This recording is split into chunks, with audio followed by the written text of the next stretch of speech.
This video explains how to update the firmware on your LifeWave X2O system. Installing the latest firmware helps ensure optimal performance and may introduce improvements or fixes. Before you begin, you will need an empty, small-capacity USB flash drive and the latest firmware file from LifeWave. The USB drive must be formatted to FAT32 and should be USB 2.0. Other formats or versions will not be compatible. Insert the empty USB into the laptop, then download the latest firmware file and save it directly onto the drive. When complete, safely eject the drive.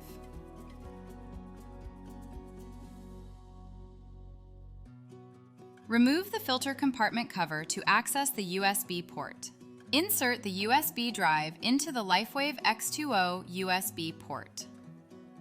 On the touchscreen, go to Settings, select Firmware Update, and follow the on-screen instructions. The unit will power off and restart automatically once the update is complete.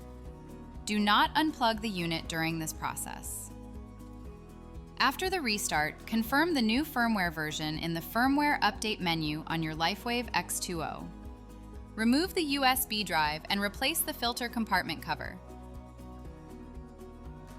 For additional help, visit your LifeWave back office for support, resources, and guidance related to LifeWave X2O.